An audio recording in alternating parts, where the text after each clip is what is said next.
Friends, आप सभी का स्वागत है एजुकेशन विद विधि पर।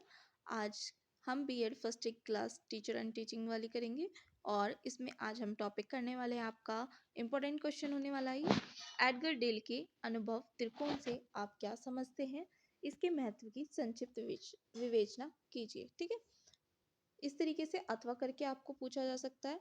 एडगर डेल के अनुभव त्रिकोण की विस्तृत व्याख्या करें तथा शिक्षा में इसके महत्व की भी व्याख्या कीजिए। Explain in detail the Edgar Dale's cone of experience and its importance in educational system. ठीक है, अथवा करके फिर आपसे पूछा जा सकता है, या एडगर डेल के अनुभव संकुल की विस्तृत व्याख्या कीजिए एवं इसके शैक्षिक उपयोग पर प्रकाश डालिए। Explain as a Dale experience con in detail and discuss its educational implications। ठीक है, एडगर डेल का अनुभव त्रिकोण यानी कि एडगर डेल का कॉन ऑफ एक्सपीरियंस, आप ये इंग्लिश में भी देख सकते हैं। ठीक है, हम इसको पढ़ेंगे। एडगर डेल त्रिकोण का अर्थ है, आपका मीनिंग क्या है इसका। बहुइंद्रिय अनुदेशन के लिए एडगर डेल निदृश्य श्रव्य साधनों की सहायता से, यानी कि आपका जो देखना होता है और श्रव्य बोलते हैं, आपका सुनना, दृश्य आपका देखना हो गया और श्रव्य आपका सुनना हो गया, साधनों की सहायता से अनुभवों के आधार पर एक विशेष प्रकार का वर्गीकरण प्रस्तुत किया है, जिसे उसने अनुभव का त्रिकोण की संज्ञा दी। ठीक है, एक प्रकार का वर्गीकरण प्रस्तुत किया और उसमें क्या क्या क्या है, एक अनुभव का त्रिकोण, उसी त्रिकोण टाइप में दिया है उन्होंने, तो संज्ञा दी गई है। ठीक है, हम जानते हैं एडगर डेल के अनुभव त्रिकोण का महत्व क्या है। तो जो ये एडगर डेल त्रिकोण में विभिन्न प्रत्यक्ष अनुभव, डायरेक्ट एक्सपीरियंसेस से लेकर अमूर्त चिंतन यानी कि प्योर एब्स्ट्रैक्शन तक जितने भी प्रकार के अनुभव विभिन्न सहायक साधनों द्वारा हो सकते हैं, उन अनुभवों को प्रदान करने में सहायक साधनों को विभिन्न श्रेणियों में प्रदान करने का प्रयास किया गया है। एडगर त्रिकोण का विवरण, डिस्क्रिप्शन ऑफ एडगर डेल्स कोण। इस त्रिकोण में सबसे नीचे प्रत्यक्ष तथा सार्थक अनुभवों को सम्मिलित किया गया है। ये अनुभव सबसे प्रबल माने गए हैं। इन अनुभवों को प्रदान करने वाले दृश्य श्रव्य साधनों का विवरण नीचे दिया गया है। ठीक है, यहाँ पे आपको एक डायग्राम दिखाया गया है, मैं आपको इस डायग्राम में दिखाती हूँ किस तरीके से है चीजें। ठीक है, देखिए फर्स्ट नीचे से दिया हमारा ये त्रिकोण इस टाइप में चला। ठीक है, यहाँ देखिए फर्स्ट दिया आपका रियल डायरेक्ट एक्सपीरियंस। ठीक, फिर आपका दे दिया ये कॉन्ट्रीवाइट एक्सपीरियंसेस। ठीक, यानी कि आयोजित कृत्रिम अनुभव। फिर है आपका थर्ड नंबर पे अभिनय करना, ड्रामेटिक पार्टिसिपेशन। फोर्थ नंबर पे आपको दे दिया प्रदर्शन, डिमॉन्स्ट्रेशंस। फिर ये आपका दिया भ्रमण, फील्ड ट्रिप्स। फिर आपका है प्रदर्शन सामग्री, एग्जिबिट्स।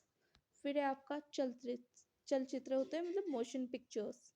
फिर होता है आपका स्टिल पिक्चर्स। फिर आपका रेडियो रिकॉर्डिंग्स। फिर आपका विजुअल सिंबल्स। फिर है नेक्स्ट आपका वर्बल सिंबल्स। ठीक है, मौखिक भी है, दृश्य भी है, रेडियो प्रसारण भी है। तो ये आपके लिए इम्पोर्टेंट है, आपको इसको याद करना होगा।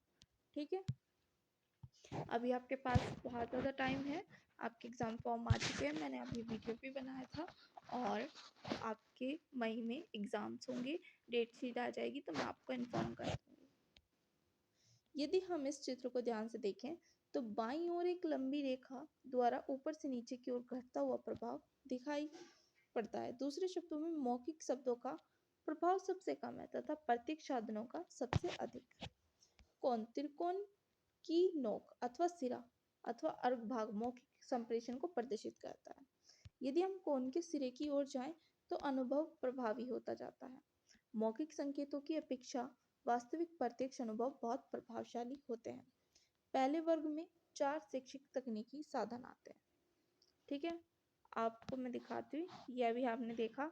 हम ऊपर से नीचे की ओर आएंगे तो आपका यहाँ पे मौखिक वाला है, जो भी हमने यहाँ पे पढ़ा। ठीक है, अग्रभाग आपका मौखिक है, जो नोक सिरा है, ये नोक वाला सिरा है यहाँ पर आपका। ठीक, फिर नेक्स्ट है, यहाँ देखेंगे आप दूसरों में प्रक्षेपित शिक्षण साधन, प्रोजेक्टिव टीचिंग एड्स आते हैं। इनका प्रभाव पहले शैक्षिक साधनों में कम होता है। अंतर्गत मूक, चलचित्र, फिल्म पट्टियाँ आदि हैं। जो आपका नीचे वाला है ये तो आपका कोन वाला, यहाँ से ये कोन ऐसे बना हुआ है, तो ये आपका हो गया,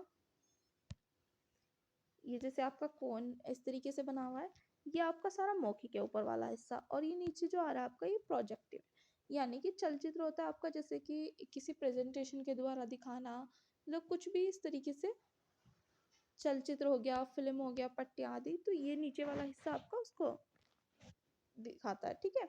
ऊपर वाला आपका मौखिक दृश्य। तीसरे वर्ग में अपेक्षित साधन सम्मिलित है। इनका प्रभाव हम प्रथम दो वर्गों से कम है। इनके अंतर्गत बुलेटिन, बोर्ड, पोस्टर तथा चित्र आदि आते हैं। चौथे वर्ग में मौखिक साधन है, इनका इंद्रियों पर शैक्षिक प्रभाव सबसे कम होता है। अब नेक्स्ट हम जानेंगे इसके बारे में कि इसकी चीजें कौन सी क्या क्या होती हैं, ठीक है, उसके बारे में एक्सप्लेनेशन और उदाहरण क्या हो सकते हैं। तो देखिए, ये आपको एक सारणी दी गई है, डिस्क्रिप्शन ऑफ एड्जर डेल्स कॉन, ठीक है, इंपॉर्टेंट क्वेश्चन है ये। तो देखिए, अनुभव बताया गया है, विवरण बताया गया है, आपको उदाहरण है। पहला है आपका अनुभव, प्रत्यक्ष तथा वास्तविक अनुभव, जो कि आपका जिसमें विवरण है बहु इंद्रियों द्वारा छात्रों का वास्तविक अनुभव करना, यानी कि जिसमें हम प्रोजेक्ट कार्य देते हैं उन्हें और सामाजिक जीवन के किसी पक्ष का सर्वेक्षण करवाते हैं, ठीक है। एक तरीके से जब प्रोजेक्ट करते हैं स्टूडेंट्स, तो वो क्या करते हैं, हम काफ़ी चीज़ों से जुड़ जाते हैं। एक प्रोजेक्ट पे हम रिसर्च करेंगे, उसके अंदर क्या अच्छा है क्या बुरा, सारी चीज़ें सोचते हैं, तो बहुत सारा हम टीचर से भी जुड़ते हैं और कुछ लोगों से भी जुड़ सकते हैं जब हम किसी प्रोजेक्ट पर काम करते हैं। तो इस तरीके से होता है। एक एग्जाम्पल बता रही हूँ, सिंपल। यहाँ पर देखिए, आयोजित कृत्रिम अनुभव, वस्तुओं के क्रियात्मक अथवा मौन मॉडल, ठीक है। तो यहाँ पर देखिए, आपका हवाई जहाज का मॉडल हो जाएगा, ताजमहल का मॉडल जैसे। थर्ड है आपका अभिनव अनुभव, छात्रों का अभिनव में भाग लेना, महाराजा अकबर का ड्रामा, ठीक है। प्रदर्शन में आपका शिक्षक द्वारा छात्रों को किसी वस्तु या सिद्धांत का प्रयोग करके दिखाना, यानी कि अध्यापक द्वारा हाव भाव से किसी तथ्य को स्पष्ट करना, राष्ट्रगीत तथा सामाजिक गीत, ठीक है। नेक्स्ट बात करते हैं हम भ्रमण की। भ्रमण क्या होता है आपका फिफ्थ पॉइंट, छात्रों को विभिन्न स्थानों पर ले जाना। भ्रमण करना होता है जगह जगह घूमना, ठीक है। कोई डैम, फैक्ट्री, कारखाना आदि दिखाना, ऐतिहासिक स्थल पर जाना। प्रदर्शनी सिक्स पॉइंट आपका वस्तुएं आदि, मेले तथा प्रदर्शनियों में छात्रों को ले जाना। चलचित्र आपका चित्र देखना आदि, यूजीसी के प्रोग्राम दिखाना, शैक्षिक चित्र दिखाना, ठीक है। फिर आपका 8 पॉइंट आता है शांत चित्र, ऊपर की भांति ऊपर जैसा, ठीक है। 9 आता है आपका रेडियो प्रसारण, रेडियो द्वारा शैक्षिक विषयों का प्रसारण। विभिन्न राज्यों द्वारा शैक्षिक प्रसारण, यूजीसी द्वारा शैक्षिक प्रसारण। 10 पॉइंट आपका दृश्यात्मक संकेत, चौकबोर्ड, चित्र आदि, शिक्षक द्वारा चौकबोर्ड पर लिखना तथा छात्रों को पढ़ाना, प्रत्येक विषय के शिक्षण में प्रयोग। मौखिक संकेत, भाषण आदि, कक्षा में शिक्षक द्वारा मौखिक शिक्षण करना, यानी अर्थात उदाहरण है इसका, प्राय शिक्षक इस साधन का बहुत उपयोग करते हैं, ठीक है। आजकल यही चल रहा है, क्योंकि ये आपको यहाँ पे थोड़ा सा ब्लर हो रहा है। मैं नेक्स्ट वीडियो में आपको समझाती हूँ और अच्छे से दिखाऊंगी इसको, ठीक है। तो थैंक यू सो मच, आप सभी ने क्लास को पूरा देखा होगा, आई होप, उम्मीद करती हूँ आप चैनल सब्सक्राइब करेंगे, वीडियो को लाइक एंड शेयर करना भूले, और अगर अच्छी लगी है तो प्लीज़ कमेंट करके बताइए।